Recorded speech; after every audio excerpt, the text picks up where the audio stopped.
morning, welcome back to my YouTube channel. Once again, my name is Monica and I'm a cabin crew from last 1 year. If you're new to this channel, don't forget to like, subscribe to my channel, hit the bell icon for the recent updates, and you can follow me on Instagram also. So guys, today's video on your comments only, and so without any further delay, let's get started. So guys, let's get started with our first comment, जो कि negative comment आया है, इसलिए मैं इसे सबसे पहले ले रही हूँ. और ये मुझे कमेंट किया है मिस्टर अफजल खान ने, और वो लिखते हैं GoAir very bad service provide by the customer. Oh no! Guys actually I am so sorry, but आपने जो भी लिखा है मिस्टर अफजल गलत लिखा है. प्रोवाइड बाय द कस्टमर मतलब तो यही हो गया कि कस्टमर के द्वारा दी जा रही है सर्विस. देखिए, सर्विस तो हम लोग दे रहे हैं ना. ओके, सो मिस्टर अफजल, मैं आपको एक ही आंसर देना चाहूँगी. ठीक है, आपने लिखा है कि गो एयर का सर्विस ठीक नहीं है. वैसे मैं आपको एक चीज़ बता देती हूँ कि गो एयर को सर्विस के नाम पे 4 स्टार रेटिंग मिल चुका है. आई डोंट नो आप ऐसा क्यों बोल रहे हो सकता है कि हाँ आपने शायद ऐसा कुछ फील किया हो. और हमारे साथ बहुत सारे पैसेंजर्स ट्रैवल करते हैं, तो ऐसा तो नहीं है कि सब सेम ही होंगे, सब एक जैसा ही बोलेंगे. ठीक है, कोई अच्छा भी बोलेगा, कुछ बुरा भी बोलेगा, हमें सुनना पड़ेगा. ठीक है, एज अ फीडबैक.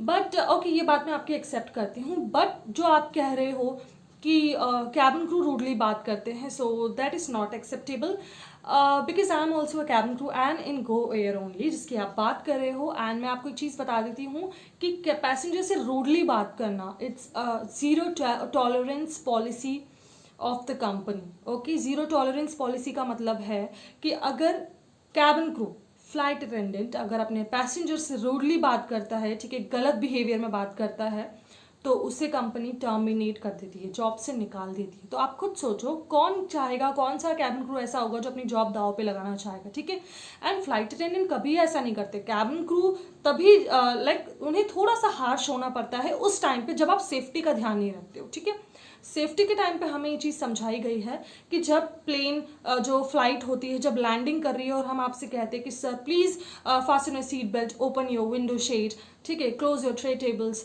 तो आपको ये चीज़ सुननी पड़ेगी ना. ये आप ही की सेफ्टी के लिए है. अगर आप नहीं सुनोगे तो हम थोड़ा सा हार्श हो सकते हैं. उस टाइम पे हमारी कंपनी ने हमें ये चीज़ अलाउड की है, तो इस टाइम पे हम हार्श हो सकते हैं. पर अगर हम रूड बिहेवियर कर रहे हैं आपके साथ, आप उसे ऐसा रूड बिहेवियर मत लो. कैबिन क्रू जो है ना, देखिए कैबिन क्रू भी एक इंसान है, उन्हें भी बहुत तरीके की प्रॉब्लम्स होती है लाइफ में, टेंशन्स होते हैं, लेकिन वो फिर भी फ्लाइट पे स्माइल करते हुए आते हैं, स्माइल करके अपने पैसेंजर्स का वेलकम ऑन बोर्ड करते हैं. Okay, so sir I am so sorry for your inconvenience अगर आपको गो एयर की तरफ से ऐसी कोई बैड सर्विस मिली हो.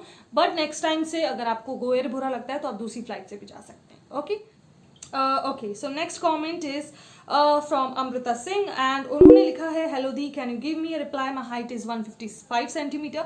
एक्चुअली अमृता, मैंने सोचा था कि मैं इस पर एक अलग सी वीडियो लेके आऊँ हाइट क्राइटेरिया के ऊपर. काफ़ी लोग कन्फ्यूज़ हैं, तो मैं बता देती हूँ. देखो, अगर आप इंडिगो में जाना चाहते हो तो इंडिगो का हाइट क्राइटेरिया होता है 155 सेंटीमीटर. ठीक है, if you want to go in Air Asia, तो एयर एशिया का जो हाइट क्राइटेरिया है वो 157 है. अगर आप गो एयर में जाना चाहते हो तो गो एयर का क्राइटेरिया है 160. ठीक है, तो आपने यहाँ मेंशन किया है 155, तो आप आराम से जा सकते हो इंडिगो में. ठीक है, एंड विस्तारा का भी 155 सेंटीमीटर है, तो आप उसमें भी अप्लाई कर सकते हो. ठीक है, मैंने ऑलरेडी प्रीवियस वीडियो में भी बहुत सारे वीडियोस में कहा है कि जब भी आप किसी एयरलाइन के लिए अप्लाई करते हो, आप उनकी करियर वेबसाइट पे जाओ और आप उनका क्राइटेरिया को अच्छे से रीड करो, तो आपको समझ में आ जाएगा आपकी हाइट. आप उसमें देख सकते हो कि कंपनी ने कितना हाइट मांगा है. ठीक है, okay, so the next comment is from Aanchal Verma, और वो मुझे लिख रही हैं हाय दी, मेरे फेस पर आई मीन फॉरहेड पर एक छोटा सा स्कार है, क्या वो प्रॉब्लम कर सकता है सिलेक्शन में. सो स्वीटी, मैं आपको एक आंसर दूंगी.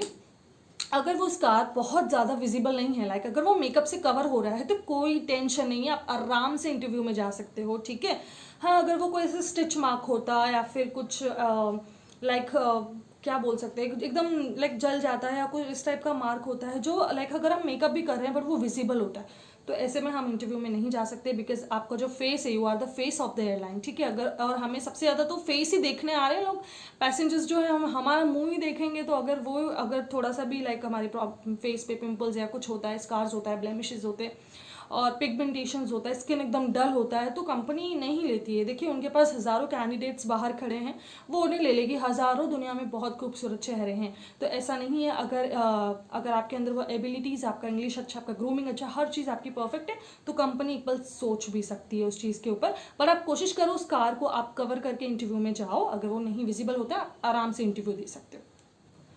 सो the next question is from Pushpa Devi and वो मुझे लिख रहे हैं again the I am Karuna. Okay, I am so sorry, actually मुझे बार बार लिखते हैं कि दी मेरा नाम करुणा है। ओके, सो करुणा ने मुझे कमेंट किया है कि दी I have another question is that what did you do when someone flirting with you during your job.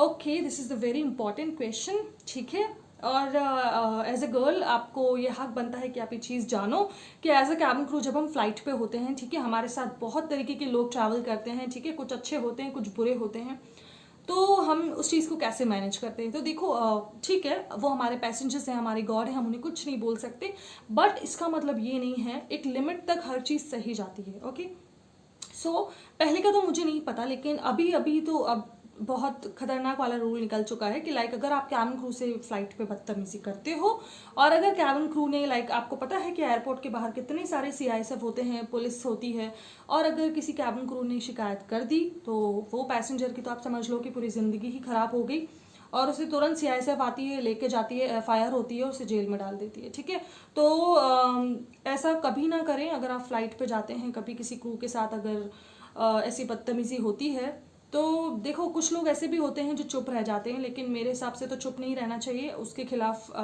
आवाज़ उठानी चाहिए, बोलना चाहिए, चाहे वो कैसा भी पैसेंजर हो। अगर आपके साथ फ्लर्ट कर रहा है, ठीक है, कोई ऐसी गलत हरकत कर रहा है, तो आप प्लीज़, आपको पूरा हक है बोलने का। ठीक है, एंड कैबिन क्रू बोलते भी हैं, ठीक है, कोई नहीं सहता है, सब बोलते हैं। ठीक है, पैसेंजर्स हैं, वो हमारे गॉड हैं, बट इसका मतलब ये नहीं है कि वो कुछ भी कर सकते हैं फ्लाइट पे।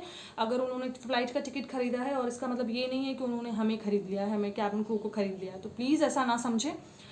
और सो आई होप आपको आपके क्वेश्चन का आंसर मिल गया होगा।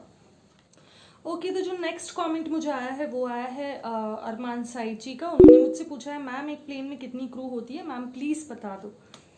मैंने कहा है ना, प्लीज़ मुझे मत बोलो, मैं बैठी हूँ आपके सवालों के जवाब देने के लिए। सो मैं बता देती हूँ कि लाइक जैसे मैं एयरबस में जॉब करती हूँ, हमारे पास जो है वो एयरबस है A320। तो जो छोटा प्लेन होता है उसमें 4 क्रू होती है, ठीक है, आगे 2 पीछे 2। और आगे मीन्स जो फॉरवर्ड गैली होती है, जो 1 to 15 रो, जो 2 आगे की क्रू संभालते हैं, और पीछे की जो आफ्ट गैली होती है, जो सबसे लास्ट वाला फ्लाइट का जो हिस्सा होता है लास्ट का, वो 15 से 16 to 31 वाली जो रो होती है, वो पीछे के 2 क्रू संभालते हैं, इसलिए 4 क्रू होती है।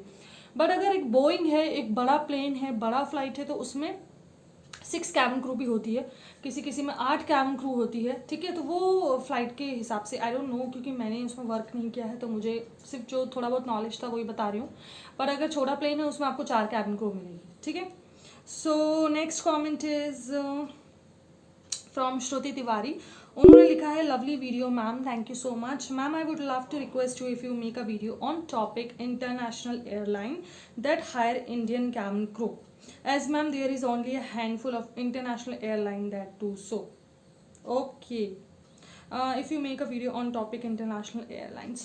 Okay, so इस पे मैं एक अलग सी वीडियो लेके आऊँगी, अभी यहाँ पे मैं आपको कुछ छोटे में नहीं समझा सकती। ठीक है, हाँ, बट मैं इतना बोल सकती हूँ कि जो इंटरनेशनल की जो एयरलाइंस होती है, जब वो हायर करती है, इंटरव्यूज़ लेती है, तो उनका भी सेम प्रोसीजर होता है लाइक जो डोमेस्टिक लेती है, बट उसमें फ़र्क इतना होता है कि बहुत ज़्यादा मात्रा में लाइक बहुत भीड़ आती है, कैंडिडेट्स बहुत आते हैं इंटरनेशनल्स के लिए, सो टाइम कम होता है, और इतने सारे कैंडिडेट्स का कई बार तो काफ़ी कैंडिडेट्स को वो लोग लाइक इंटरव्यू बीच में ही बंद हो जाता है, इतना टाइम हो जाता है कि फिर आधे लोग को वो घर ही लौटना पड़ता है।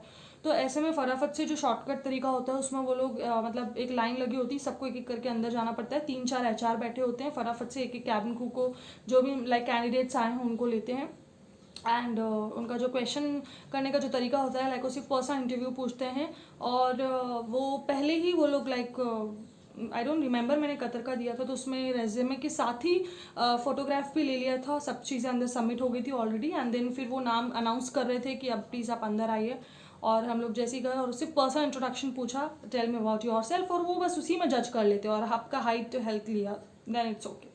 उन्हें ठीक लगता है तो वो आपको सेकंड राउंड के लिए बुलाते हैं, वहीं पे बोल देते हैं, अदरवाइज वो बोलेंगे कि we will call you in 7 days। तो आप समझ जाइए आपको सेलेक्ट नहीं किया है। तो इसके ऊपर अगर कुछ डिटेल चाहिए तो मैं एक अलग से वीडियो बनाऊंगी। Okay, so the next comment is like 2 लोगों ने मुझे सेम कमेंट किए हैं, तो मैं पढ़ देती हूँ फटाफट से। जो किया है मुझे मिस्टर सुनील ब्राह्मणी जी ने, उन्होंने मुझे पूछा है, how many marks required in the 12th for the cabin crew, please tell me ma'am. And the second जो है मुझे बोला है सेम क्वेश्चन, शेरोन मालिक जी ने, उन्होंने मुझसे पूछा, ma'am what is the percentage required to be an air hostess. So okay, मैं आपको बता देती हूँ कि एक्सेप्ट विस्तारा के अलावा कोई भी एयरलाइंस में आप चाहते हो तो परसेंटेज का कोई यहाँ पे मामला नहीं है, कोई फंडा नहीं है। विस्तारा मैं क्यों बोल रही हूँ, बिकॉज उनके करियर पेज पे स्पेशली लिखा हुआ है, आप जाके चेक कर सकते हो कि वो लोग 60% मांग ही रहे हैं। 12th के लिए मैंडेटरी है, 12th में आपके 60% होना इट्स मैंडेटरी, तो ही आप विस्तारा के लिए अप्लाई कर सकते हैं। एंड अगर आप Indigo, true jet, air Asia, spice jet, Go Air के लिए अप्लाई करना चाहते हैं तो आप इजीली जा सकते हैं। यहाँ पे कुछ भी परसेंटेज के लिए वो आपको नहीं बोलेंगे, ठीक है।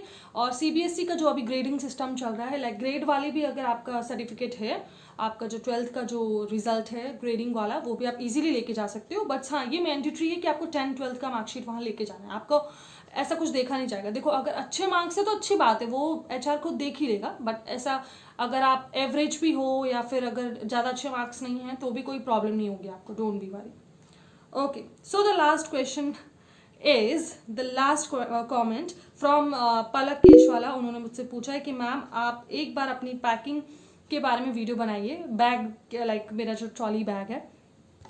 ओके, सो इसके ऊपर मैं एक अलग से वीडियो लेके आने वाली हूँ, बिकॉज अभी मैं मेरे होम टाउन में हूँ, मेरे होम टाउन में हूँ और यहाँ मेरे पास मेरा ट्रॉली बैग है। सो ट्रॉली बैग में क्या क्या कैबिन क्रू रखती है वो मैं सब चीज़ आपको बताऊँगी नेक्स्ट वीडियो में, लेकर आऊँगी वो वीडियो बहुत जल्दी। ओके, सो ये था आज का video guys, and please guys video अच्छा लगा हो तो don't forget to like, subscribe to my channel, bell icon ज़रूर दबाना ताकि मेरी नेक्स्ट रिसेंट वीडियो आपको फटाफट से मिल जाए। And please guys do comment यार, मैंने इंस्टाग्राम आईडी भी ओपन कर लिया आप ही लोगों की वजह से। डीएम करो, आप मुझे कॉमेंट्स करो अगर कोई भी आपको प्रॉब्लम है कैबिन क्रू से रिलेटेड। अभी के लिए बाय बाय, मैं बहुत जल्दी आ रही हूँ नेक्स्ट वीडियो।